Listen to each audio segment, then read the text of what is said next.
Welcome guys GK MCQs MK channel में आपका बहुत बहुत स्वागत है। सब्सक्राइब कीजिए जीके एमसीक्यूज एमके चैनल को और पाइए रोजाना मल्टीपल चॉइस क्वेश्चन जो आपके एंट्रेंस एग्जाम और कंपटीशन एग्जाम के लिए बहुत ही ज़्यादा हेल्पफुल है।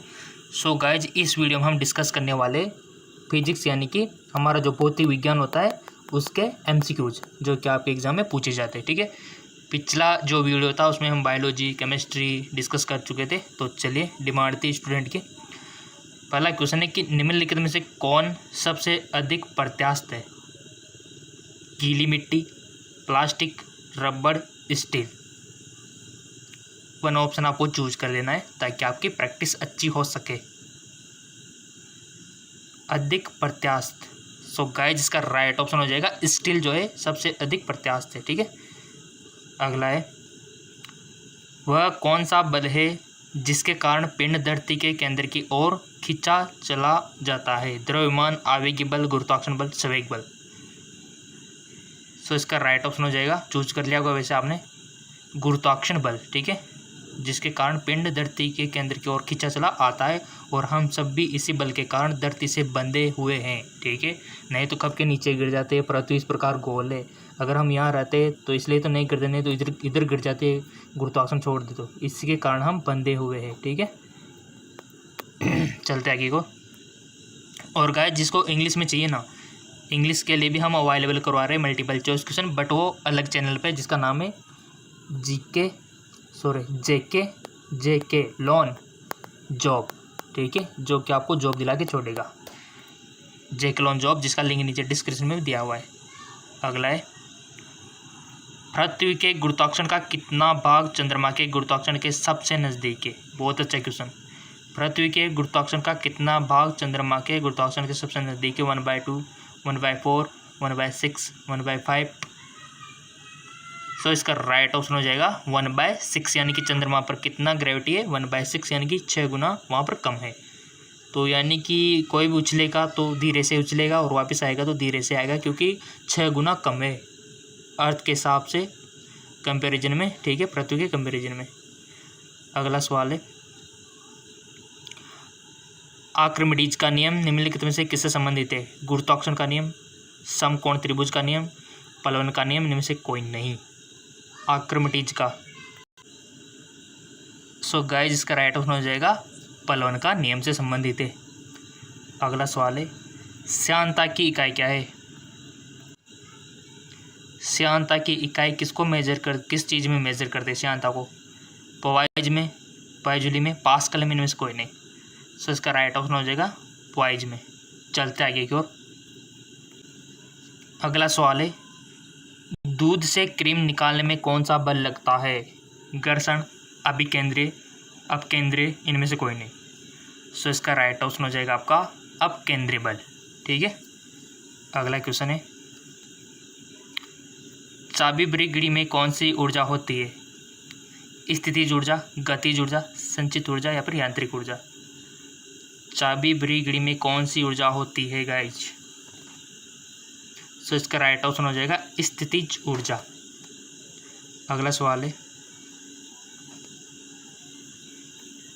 सूर्य की ऊर्जा उत्पन्न होती है ऑक्सीकरण द्वारा, नाभिक के विखंडन द्वारा या फिर आयनन द्वारा या फिर नाभिक के संलयन द्वारा? बहुत अच्छा क्वेश्चन है और हर जगह पूछा जाता है।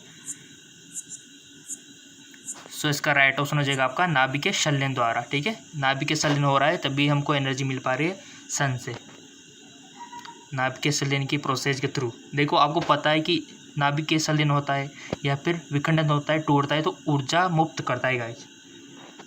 तो वहाँ पर संलयन हो रहा है इसलिए ऊर्जा मुक्त हो रही है और हमारी धरती पर उजाला हो रहा है। वायुमंडल में बादलों के तैरने का कारण है? दाब, घनत्व, ताप, वेग। वायुमंडल में बादलों के तैरने का कारण। सो इसका राइट ऑप्शन हो जाएगा घनत्व, यानी कि डेंसिटी। चलते आगे को। वस्तु की मात्रा बदलने पर क्या अपरिवर्तित रहता है? आयतन, घनत्व, द्रव्यमान, भार। वस्तु की मात्रा बदलने पर क्या अपरिवर्तित रहता है? सो इसका राइट ऑप्शन हो जाएगा आपका घनत्व। मात्रा बदल लो बट उसकी डेंसिटी चेंज नहीं होती, अपरिवर्तित रहती है। चलते आगे की ओर। अगला सवाल है जल में तैरना न्यूटन की गति के किस नियम के कारण पॉसिबल है। गाइज मैंने आपको रिकमेंड किया था कि न्यूटन के तीनों गति के नियम को अच्छी तरह से याद कर लेना, कौन सा कहाँ यूज होता है और दैनिक जीवन में उसका क्या उपयोग है, ये तो आपको पता है, रखना है, क्वेश्चन बनता है। तो यहाँ पूछ लिया कि जल में तैरना न्यूटन की गति के किस नियम के कारण है, प्रथम, द्वितीय, तृतीय, ये सभी। तो जिसको पता होगा कि प्रथम नियम क्या बतलाता है, द्वितीय नियम क्या बतलाता है और तृतीय नियम क्या कहता है, तो उसको तो 100% इसका आंसर आ जाएगा। सो गाइस इसका राइट ऑप्शन हो जाएगा तृतीय नियम, क्योंकि प्रत्येक क्रिया में विपरीत प्रतिक्रिया होती है, ये कहता है न्यूटन की गति का थर्ड नियम। और इसी नियम के हिसाब से हमारा रॉकेट भी उड़ता है। कोई भी चीज़ें यानी कि हम जिसको धकेलते वही उतने बल से हमको धकेलता है, जैसे कि किसी गेंद को दीवार पे मारना, ठीक है। रॉकेट का उड़ना आपने देखा होगा ना, रॉकेट तो वो भी किस कारण से ऊपर उड़ता है, रॉकेट किस कारण से ऊपर चलता है, तो आपने देखा होगा वो नीचे धुआं छोड़ता है, यानी कि नीचे बल लगा उस हिसाब से ऊपर जा रहा है, ठीक है। यानी कि प्रत्येक क्रिया में विपरीत प्रतिक्रिया हो रही है। अगला है, निम्नलिखित में से कौन सी राशि सदिश नहीं है। मैंने रिकमेंड किया था सदिश और अदिशों का देख लेना, कौन कौन सी चीज़ें आपके लिए सदिश है और कौन कौन सी अदिश है। सदिश अदिश तो जानते हैं ना, सदिश यानी कि जिसमें दिशा होती है, अदिश यानी कि जिसमें दिशा नहीं होती है। कुछ चीज़ें ऐसी होती है जिसमें दिशा नहीं होती है, बट कुछ ऐसी है जिसमें परिणाम के साथ साथ डायरेक्शन भी होती है, तो वही आपको बताना है। वेग, आयतन, विस्थापन, बल। सो इसका राइट ऑप्शन हो जाएगा आपका आयतन, ठीक है। चलते आगे को, एंगस्ट्रम क्या मापता है। तरंगदैर्घ्य, आवर्तकाल, आवर्ती, समय। एंगस्ट्रम क्या मापता है। सो इसका राइट ऑप्शन हो जाएगा आपका तरंगदैर्घ्य, ठीक है। एंगस्ट्रम क्या मापता है, तरंगदैर्घ्य नापता है गाइस। किस वैज्ञानिक ने सर्वप्रथम बर्फ के दो टुकड़ों को आपस में घिसकर पिघला दिया। सेल्सियस, जूल, डेवी, इनमें से कोई नहीं। सो इसका करेक्ट ऑप्शन हो जाएगा आपका डेवी। बहुत अच्छा क्वेश्चन है, और क्वेश्चन तो हम सारे करवा रहे, बायो के भी करवा रहे, आपके केमिस्ट्री के और फिजिक्स का ही चल ही रहा है। ऊष्मा एक प्रकार की ऊर्जा है जिसे कार्य में बदला जा सकता है। इसका प्रत्यक्ष परिणाम सबसे पहले किसने दिया। Celsius, Davy, Joule, Rumford. So guys जिसका राइट ऑप्शन हो जाएगा आपका रामफोर्ड, ठीक है। चलते आगे को, अगला क्वेश्चन है, लोहे की सुई पानी की सतह पर तैरती है, इस परिघटना का कारण क्या है। श्यानता, गुरुत्वीय त्वरण, पृष्ठ तनाव, इनमें से कोई नहीं। लोहे की सुई पानी की सतह पर तैरती है, इस परिघटना का कारण क्या है। सो आपने भी टिक लगा दिया होगा। इसका जो करेक्ट ऑप्शन हो जाएगा पृष्ठ तनाव, यानी कि सतह पर कुछ लेयर होती है उसके कारण तैरते हैं, ठीक है।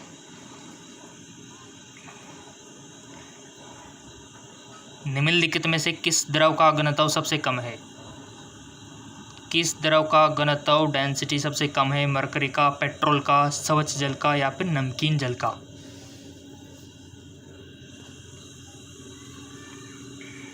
सो गाइस जिसका राइट ऑप्शन हो जाएगा पेट्रोल का घनत्व सबसे कम है। चलते आगे,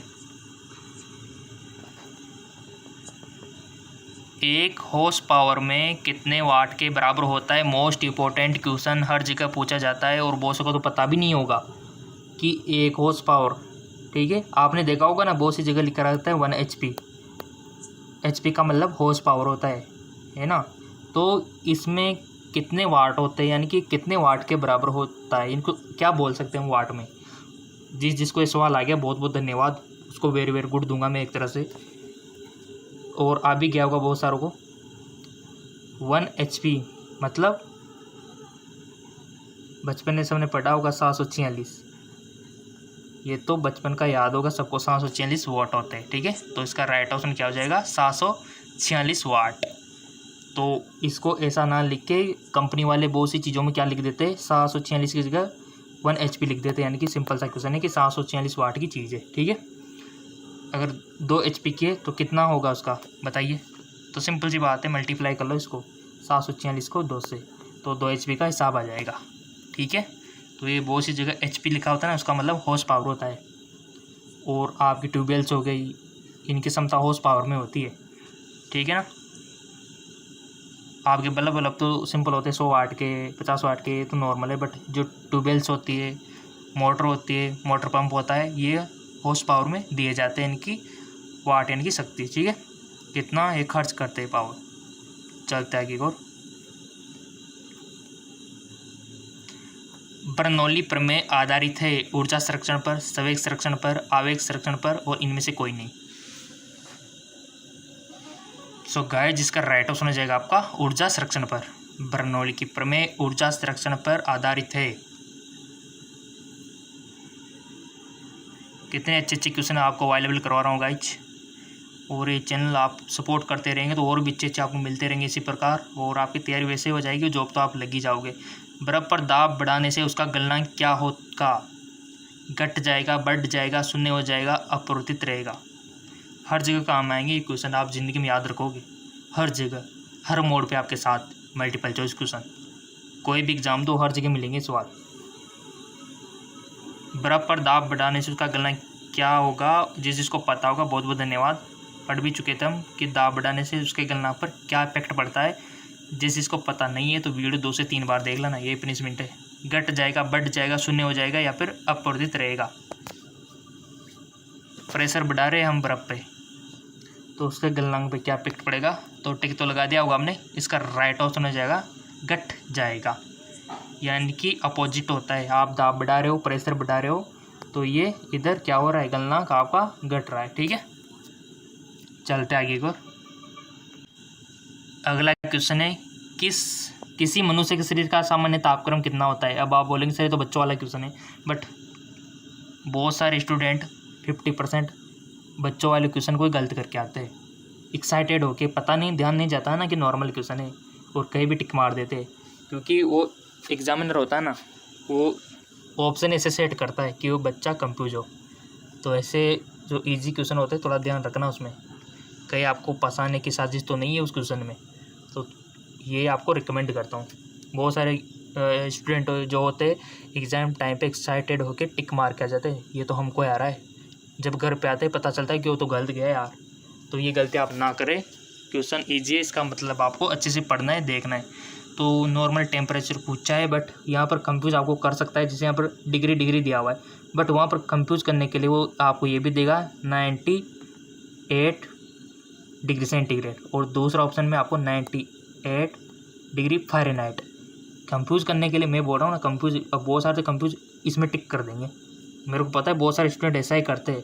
और उधर ऑप्शन में 98 पॉइंट कुछ करके इधर टेम्परेचर का मापन चेंज कर देंगे, ठीक है। और बहुत से में 37 डिग्री फ़ारेनहाइट कर देंगे, ठीक है।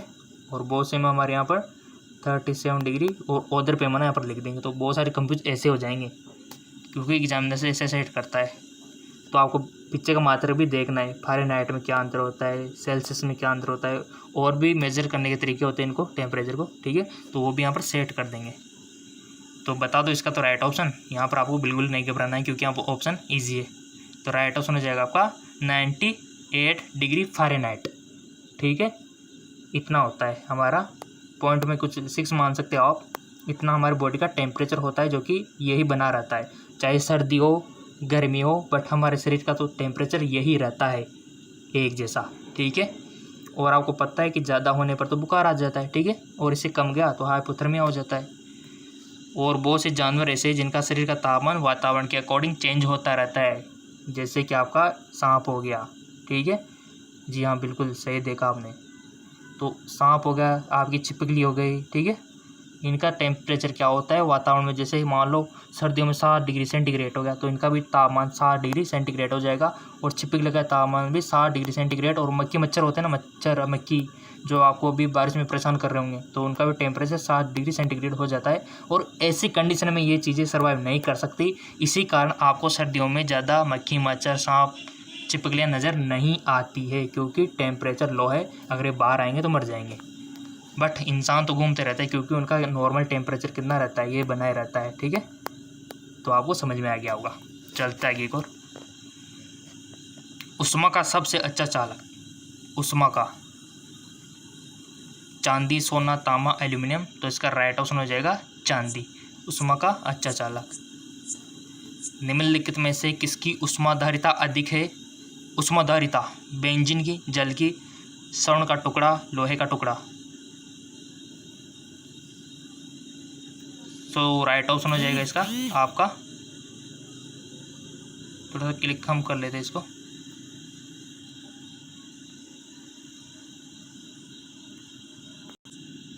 सो गाइज राइट ऑप्शन हो जाएगा आपका जल, वाटर। ठीक है, इसकी उष्माधारिता जो है ना वो अधिक होती है। चलते आगे की ओर। निम्नलिखित में से किसके द्वारा अधिक ज्वाला पैदा होता है? भाप, गर्म हवा, सूर्य की किरणें, ये सभी अधिक ज्वालक पैदा होता है, तो इसका राइट ऑप्शन हो जाएगा आपका भाप। ठीक है, अगला क्वेश्चन है, कितने अच्छे क्वेश्चन है गाइज, आई लव क्वेश्चन, कितने सुंदर है। ठीक है,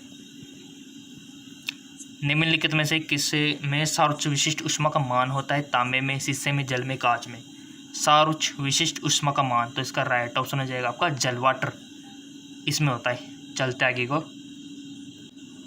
अगला क्वेश्चन फिर बच्चों वाला आ गया कि ऊष्मा का सबसे अच्छा चालक कौन? तो ये तो बच्चे को पता है कि चांदी है, सिल्वर है। आणविक संगठन के द्वारा ऊष्मा का संप्रेक्षण क्या कहलाता है? संवहन, विकिरण, चालन, विकिरण, तो इसका राइट ऑप्शन हो जाएगा संवहन।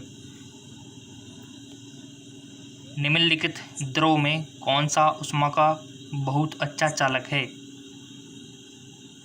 निम्नलिखित द्रव में कौन सा ऊष्मा का बहुत अच्छा चालक है? इत्र, बेंजीन, पारा, पानी, तो इसका राइट ऑप्शन हो जाएगा पारा, मरकरी। ठीक है, चलते आगे और। ठोस से द्रव में पदार्थों के अवस्था परिवर्तन को कहते हैं?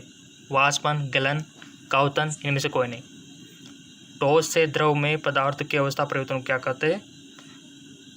राइट ऑप्शन गलन, गलन बोलते हैं अगर कोई भी चीज़ ठोस से द्रव में हो रही यानी कि गल रही हो। ठीक है ना, तो गलन आप याद रख सकते हो। वाष्पन यानी कि किसी चीज़ का द्रव से गैस में बदलना, यानी कि उसका वाष्प हो रहा है। चलते आगे और। बट कुछ चीज़ें ऐसी होती है जो ठोस से डायरेक्ट गैस में चेंजिंग होते हैं, उसको क्या बोलते हैं? ऊर्ध्वपातन। ठीक है, तो क्वेश्चन वही पूछ लिया, देखो अगला। ठोस कपूर से कपूर वाष्प बनने की प्रक्रिया को क्या बोलते हैं? ये तो मैंने अभी बताया था, तो सबको आ गया होगा, तो कि उसको ऊर्ध्वपातन बोलते हैं। ठोस से डायरेक्ट कन्वर्ट हो गया वाष्प में। चलते आगे और। अगला क्वेश्चन है, किसी द्रव का उसके क्वथनांक से पूर्व उसके वाष्प में बदलने की प्रक्रिया को क्या बोलते हैं? किसी द्रव का उसके क्वथनांक से पूर्व उसके वाष्प में बदलने की प्रक्रिया को क्या बोलते हैं? संघनन, हिमीकरण, वाष्पीकरण, इनमें से कौन है? तो राइट ऑप्शन हो जाएगा आपका वाष्पीकरण। ठीक है, चलते आगे और। ऊष्मागतिकी के प्रथम नियम से संरक्षित होता है? संवेग, ऊर्जा, ऊर्जा और संवेग दोनों, इनमें से कोई नहीं। सो इसका राइट ऑप्शन हो जाएगा ऊर्जा। चलता है और। यदि किसी स्थान के तापमान में सहसा वृद्धि होती है तो आपेक्षिक आर्द्रता क्या होती है? यदि किसी स्थान के तापमान में सहसा वृद्धि होती है तो आपेक्षिक आर्द्रता क्या होती है? बढ़ती है, घटती है, स्थिर रहती है, घटती है, बढ़ती रहती है, बताइए। सो इसका राइट ऑप्शन हो जाएगा घटती है। ठीक है, यदि किसी स्थान के तापमान में सहसा वृद्धि होती है तो अपेक्षित आर्द्रता घटती है, सही बात है। ध्वनि तरंगों की प्रकृति होती है, कैसी होती है? अनुदैर्घ्य, अप्रगामी, अनुप्रस्थ या फिर विद्युत चुम्बकीय। सो इसका राइट ऑप्शन हो जाएगा अनुदैर्घ्य। ठीक है, तो फिर गाइस विद्युत चुम्बकीय किनकी होती है? प्रकाश की, है कि नहीं? यानी कि जो निर्वात में भी गमन कर जाता है। हमारी ध्वनि निर्वात में गमन नहीं करती है। ठीक है, तो इसके अलावा जो रेडियो तरंगें हैं उनको विद्युत चुम्बकीय, इलेक्ट्रोमैग्नेटिक बोल सकते हैं, और हमारी प्रकाश तरंगें अनुप्रस्थ होती है। ठीक है, अगला क्वेश्चन है, ध्वनि की चाल अधिकतम होती है जल में, वायु में, निर्वात में, इस्पात में। तो ध्वनि की चाल का क्रम पता होना चाहिए आपको। तो राइट ऑप्शन हो जाएगा आपका इस्पात में। क्यों होती है इस्पात में? क्योंकि जो ध्वनि का जो क्रम है ना, सबसे ज़्यादा ये ठोस में होती है गाइस, और उससे कम द्रव में, और उससे कम गैस में, ठीक है, और उससे कम निर्वात में। निर्वात में जीरो होती है, जीरो हो जाती है। और यही क्रम अगर प्रकाश के लिए बोले कि प्रकाश की चाल किस में होती है, तो इसका उल्टा कर देना। उल्टा मतलब सबसे ज़्यादा तो निर्वात में होती है प्रकाश की चाल, उससे कम फिर गैस में होती है, उससे कम फिर द्रव में होती है, उससे कम फिर ठोस में होती है, ठीक है। इसका उल्टा प्रकाश की चाल। ओके, चलते आगे और अगला क्वेश्चन है, कौन सी प्रक्रिया प्रकाश और ध्वनि दोनों में घटित नहीं होती है? कौन सी प्रक्रिया प्रकाश और ध्वनि दोनों में घटित नहीं होती है? ध्रुवण, अपवर्तन, विवर्तन या फिर परावर्तन। कौन सी प्रक्रिया प्रकाश और ध्वनि दोनों में घटित नहीं होती है? तो आपने भी टिक लगा दिया होगा। इसका राइट ऑप्शन हो जाएगा आपका ध्रुवण में नहीं होती है, ठीक है। हाँ, लाइट में और साउंड में घटित नहीं होती है ध्रुवण। इंपॉर्टेंट क्वेश्चन है, थोड़ा सा जूम कर लेते ताकि आपको अच्छा दिख जाए। हमारे स्टूडेंट को किसी प्रकार की तकलीफ नहीं होना चाहिए। ध्वनि तरंगे किसके कारण प्रतिध्वनि उत्पन्न करते हैं? ध्वनि तरंगे किसके कारण प्रतिध्वनि उत्पन्न करते हैं? विवर्तन, अपवर्तन, परावर्तन, इसमें कोई नहीं। सो इसका राइट ऑप्शन हो जाएगा आपका परावर्तन।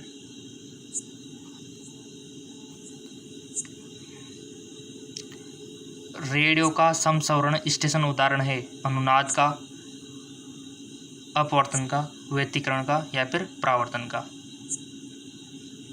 सो इसका राइट ऑप्शन हो जाएगा आपका अनुनाद के कारण, ठीक है। रेडियो का समस्वरण आपने देखा होगा ना, एफएम तो सबने सुना होगा बचपन में, रेडियो एफएम, तो इनका अनुनाद भी चलता है वो रेजोनेंस के थ्रू, ठीक है।